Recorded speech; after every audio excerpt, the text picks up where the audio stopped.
to... Oh no, just getting a bit confused. We're going to 13. We're going to 13. 9 is going to be carried over to the governing body meeting. Mr. Chair, if we're not doing 9, because I've got concerns with 9, and look, I just want to give some feedback. Yep.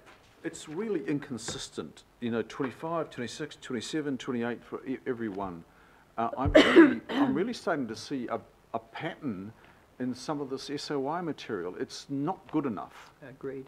It's just not good enough.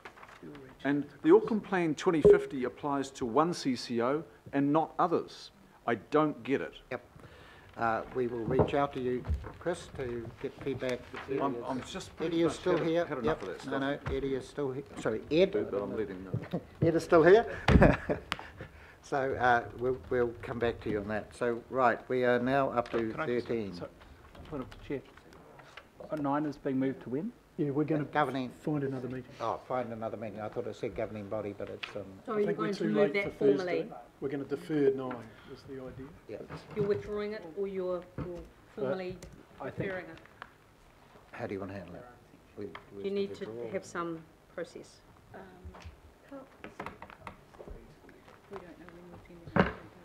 So you need to defer with reason why I asked, Chair. Or maybe we.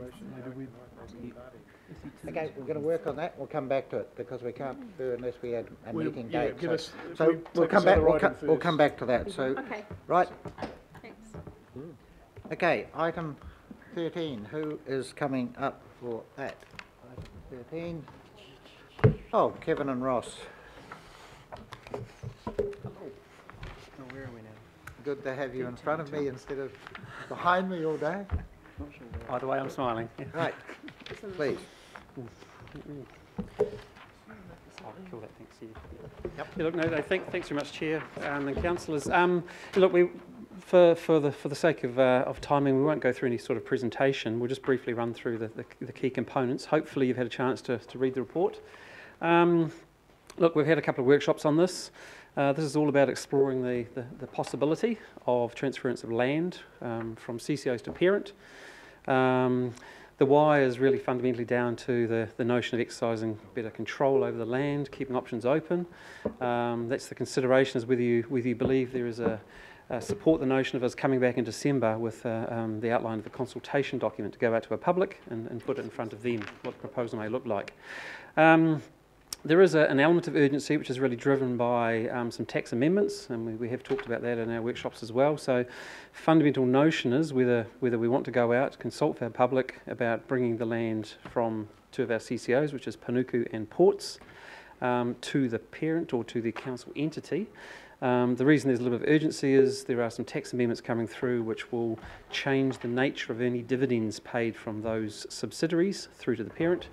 And those deemed dividends in this case include the transfer of assets.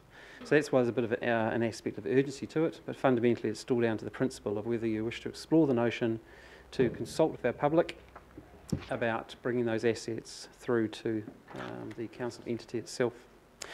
So look, we can elaborate further on consultation. I don't know if Ross would like to talk about some of the process there. I can just add, if you do decide you want to do something on this in December, then you would need to agree to undertake a full special consultative procedure. Yep. It would be subject to audit review. If you approve this recommendation, we will bring that back to you in December. That's when you make the key decision. This resolution is really just asking for you to agree we go and engage with the boards of Panuku and Ports so that we can progress things and bring a full report back to you next month. Thank you.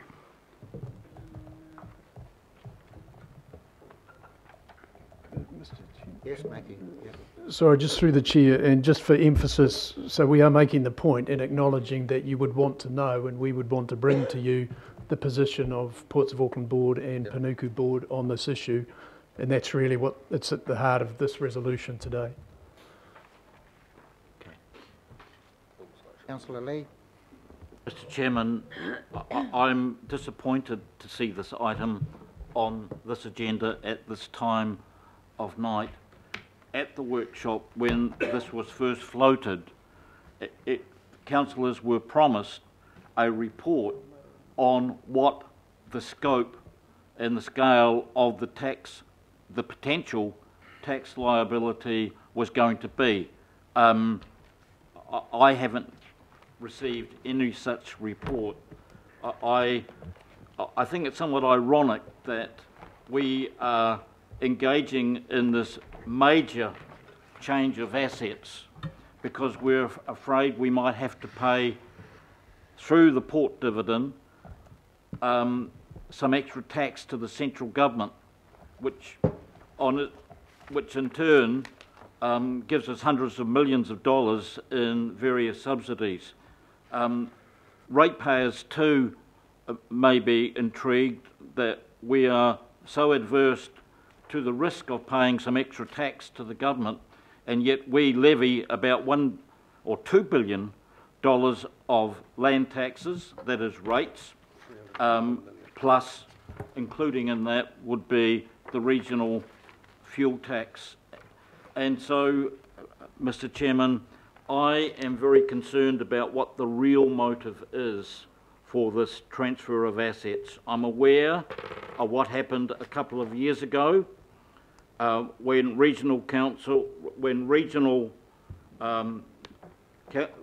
Auckland Regional Investments, Auckland Council Investments Limited, excuse me, it's getting late, had its diversified fund assets transferred from it when it was earning about $25 million a year, taken into the council and spent down, and nothing to show for it except a higher debt.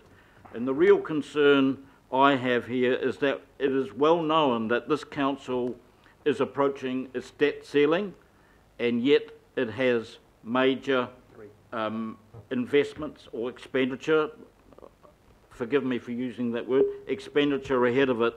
And so by transferring the land from the port company in particular into the council, what you are doing is turning the port company into an operating company only. And I heard at the workshop that PwC thinks that's a good way to avoid potential tax liabilities. The same PwC that wrote a report advocating we sell the port, we sell the airport, and we sell down the diversified fund assets. So, Mr. Chairman, I have absolutely no confidence in this move, and I'm strongly opposed to it. Thank you, Councillor Lee. Councillor Darby. Thank you. So just following up on Councillor Lee's suggestion that there needs to be greater clarity about taxation implications here and quantums, etc. I think we do need to read the report then, and that because I can see numbers clearly articulated here, while others might not, but I think that needs to go for some further explanation of those numbers, because I can see a liability here, depending on which way you read it, probably heading towards $400 million possibly. Yes. So I don't want to find ourselves in that position. But look, I think we need some explanation, because I don't want to jump into this not thinking the information's not here, and I can see it. Yeah, no, thank you through the chair, Councillor Darby. Exactly right. So paragraph 23 gives an indication of the level of the amount of the land holdings that may fall into consideration, which is close to $1.4 billion worth, and at 28 cents in the dollar, the tax would result in potential tax bill of $391 million. That's an indication if all of that land was transferred subsequent to any tax change, the tax amendment taking effect on the 1st of July. So that's just an indicative amount to give a feel for what may be involved. So when you promised a report, you really meant a para. Councillor Lee, just come through the chair. There's an yes. Here's the report. Okay, Matthew, sorry. Well, just to continue, also as attached as an appendix is the copy of the PwC report, which fully outlines what the tax amendments are and how that number is calculated. So just check, Councillor, have you got the addendums? Well, it's not on my computer. Yes. Okay, well, look, it is the addendum. You have to I'm refresh not the being page. smart here. I'm just wanting to make sure that people do have Councillor Lee can have mine. I can't access it on my computer. You have to go back and just reset it. It's funny when it doesn't. So while things are happening all around me and not through the chair, Kevin, can I just ask you, coming back in December, we'll have further work on the tax implications and figures, etc., won't it? Thank you. I have no further people wishing to ask questions or Yes, make statements I on this. don't find that satisfactory. That's not a report. And to be honest with you, if it comes to reducing tax liability, I think that should be left to the wise directors of the Ports of Auckland, who have some experience in this field, not this council, which is good at levying taxes. Well, we certainly That's not a report. Listening to this today, it sounds as though we're all pretty damn incompetent, to be quite honest. Councillor Walker, I didn't use that word, Mr. Chair. you might have inferred it several times, but anyway, carry on. Okay, just drawing a distinction there. I've just got a question that goes to the strategic nature of these assets. The particular concern that I've got is certainly on my part. I want to make it as difficult as possible for these assets to be sold off, because I think they've got long-term strategic interests as far as Auckland's concerned. So I'd really like to have some information on how we can ring fence them, what other provisos we could put in place. That's not contained here. I'm assuming that given that they're classified as strategic assets, that then triggers the significance policy and the like, though that is not stated for all of these assets, and I'm assuming that we're talking about marina assets in here, which are near and dear to many Aucklanders. Yes, so I can confirm that these assets, the ports land and also the Panuku land, are strategic assets. They are deemed as strategic assets under the council's significance policy, and the ports assets are deemed to be, or the shares in the ports are a strategic asset by way of legislation. So that provides a degree of protection under the Local Government Act. The council could not sell or privatise any of these assets without going through a SCP What and about the Orams deal? What about the Orams Councillor deal? Lee, come on, get your behaviour together. Through the chair, the staff, show some respect. Back to the point of order that was brought up by Councillor Hulse. Respect, respect, respect. We don't respect you if you're going to denigrate everyone else. Ross, please finish. Okay.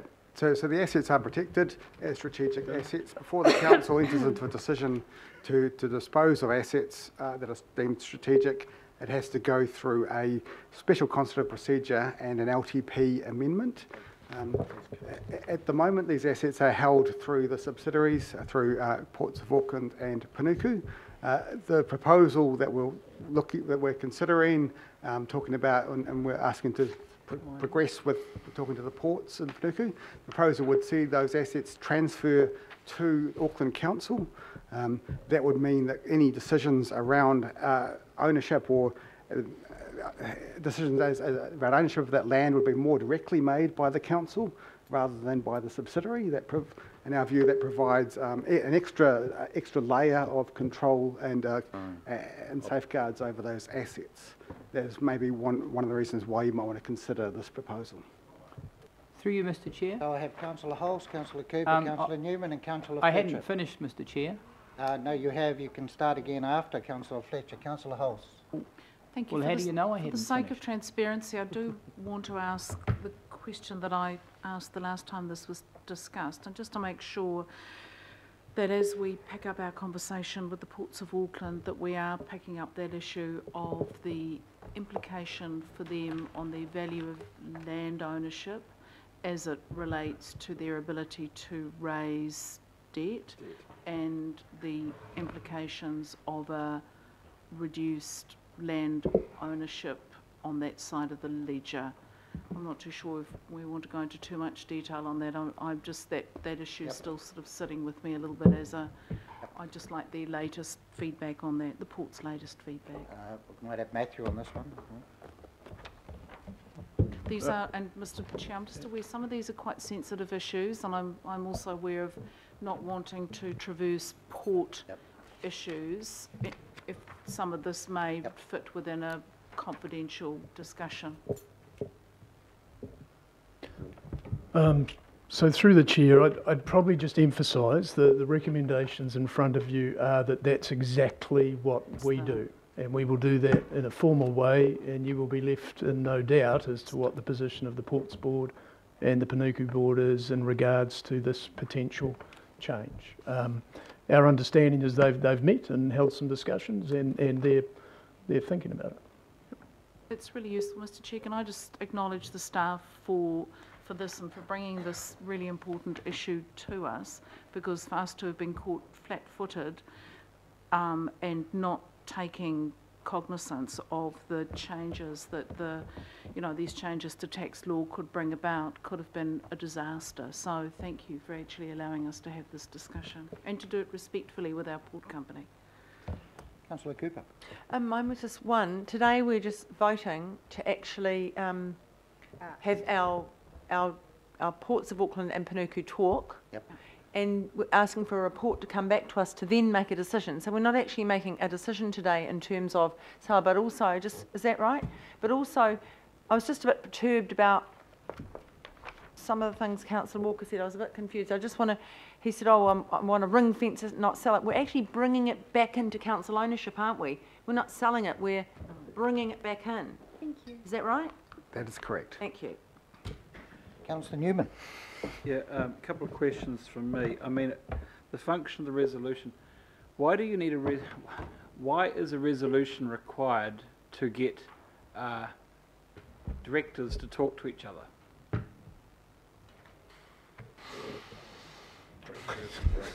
Confidential. Is that a But- question? Yep. Through the chair, we thought it would be helpful for that to be made explicit. And it feels quite transparent and everyone can be clear what happens next, so that's what we thought would be helpful. With respect to Ports of Auckland, so what mechanism allows us to compel directors of a company to act in a certain way, and what statutory mechanism might prevent us from doing that? Matthew. So through the chair, I don't think, and I think it would be our advice, that we're not aware of anything that lets you compel them, and hence I'm just going to restate exactly what I've said, and therefore for that reason we thought you should have a conversation with them, which is what we're seeking to enable you to do. No one is suggesting here that we're compelling anyone, and indeed we don't think you can do that, and hence what sounds like you'd want to do is see what they think about it. Okay, well, I'm just going to say my bit, and then I'm just nothing more to say on the matter, Chair. If I was a director of a company and I was being invited to have a conversation about something that could potentially impact on the value of that company, I don't think that I would be doing a very good job as a director. Now, you may want to make a decision in the future based on tax treatment. I think you should probably try and do things taking a more longer term view about the benefit to the company rather than just whatever the tax rules of the day. So I, frankly, I don't want to say that where I think this may head in the future, but if it's where I think some people might want to take this, I'm not on board with that. So, but I actually don't think this requires a resolution. I mean, if there are directors who we can't compel to do a certain thing, saw that it was in the best interest of the company, noting the Port Companies Act actually provides a restriction on what we can direct them to do, I would imagine that the Ports of Auckland would probably just proceed with going down that path. I don't quite know the purpose of this, but if it is, if we're talking about setting this thing up for a longer term approach to where I think some people might want to go, then I'm not sure I'm comfortable supporting this. Thank you. I don't, anyway, I'm not going to comment. I don't No, think you don't you need to need comment. to, dig that deep. Councillor Fletcher. Thank you. Matthew, I just wanted you to just give me a brief summary. If we still had Auckland Council Investments Limited, would this matter have been brought to us?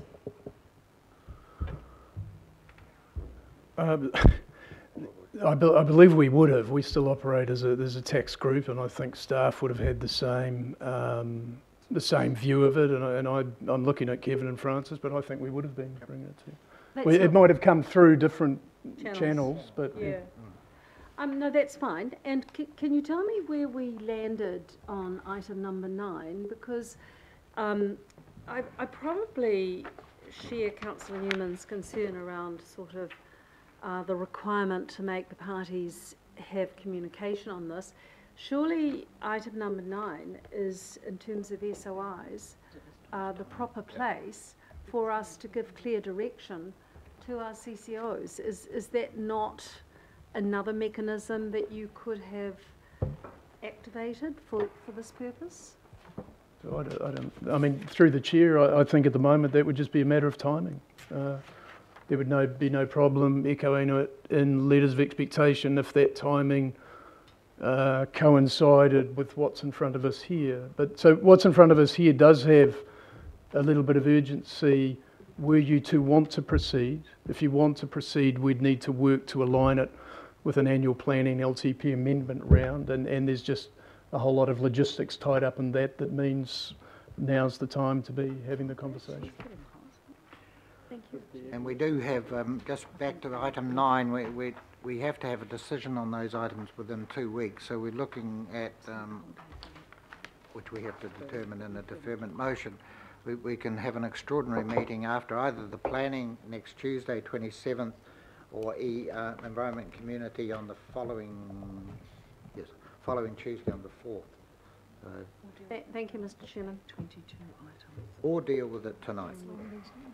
Work very hard. Councillor Walker. Just a report. So I asked a question about the strategic nature of these assets, the sale, triggers around the significance policy and the like. The reason I'm asking that is that I would suggest that is a question that a number of Aucklanders wanting to submit will have.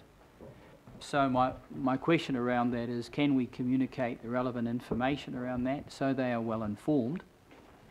And then a related question goes to some of these assets, which are other marina assets, which I know are not presently classified as strategic. That decision was just made around communication reasons at the time, believe it or not. So there's never been an appropriate consideration of that. We do have a marina strategy that's underway. So my concern is that in any consultation around this process, that we indicate the non-strategic nature of those assets at this point, because people may at the same time want to submit on that.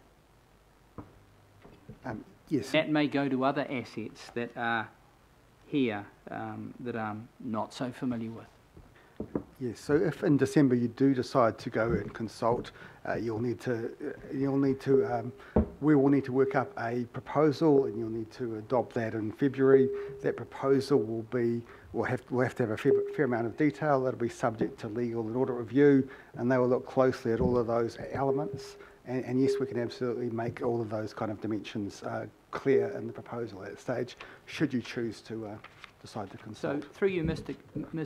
Chair, I'm not suggesting that we need to have a marina strategy complete or anything like that, but simply that we do communicate the non-strategic nature and the potential strategic nature of some of these assets, so that people making a submission can make an informed decision around that. Yep. Thank you. Councillor Lee. Mr. Chairman and members, I apologise for the statement in regard to not receiving a report. I did miss it, and I couldn't get the item up on my computer. Some items are on the computer, some are not. However, I was wrong to make that statement. However, my concerns in regard to why we are doing this are real, especially as it is PwC who wrote a report in November 2015 recommending we sell the Ports of Auckland, and the best way they recommended to sell the port was to split it into an operating company and the residual land, which is that land under the container terminal, because all the rest of the land has been transferred to Panuku back in the Auckland Regional Council days, before there was a Panuku. And so this is exactly the scenario for a sale of the Ports of Auckland. That is a risk. Are staff aware of that, or have they forgotten, or what? Because it was only last year that the Mayor had a confidential meeting with Ports of Auckland, which was somehow leaked, in which the discussion of the sale of the Ports of Auckland as an operating company was discussed, according to one of those parties at that meeting. And so this is a real concern for me, Mr. Chairman, that PwC is advising us to strip the land away from the port company, which is their scenario of selling the port company. That's my concern. Sorry, Kevin, could you confirm that at PwC, which section of PwC would have given advice on this? Would it be the taxation section? Do not believe in Chinese walls, Mr. Chairman. From my own experience with PwC, that doesn't work. If I can just comment through the chair, I'm not sure which report you're referring to. If it's the alternate financing reports, 2015, which were actually undertaken by Cameron Partners and EY. If it's those reports you're referring to, which was a review of the balance sheet and the assets held on the balance sheet. That was Cameron Partners and EY. It wasn't PwC. If it is those ones you're referring to. Well, can I just also, through the chair, so Kevin and Francis is there, I think it's useful for councillors just to hear that PwC are our tax advisors as a matter of business as usual, and we're working with our business as usual advisors here. But Francis. Through you, Mr. Chair, yes, that is correct. PwC are our tax advisors, and they've been advising us around the tax implications only. Thank you.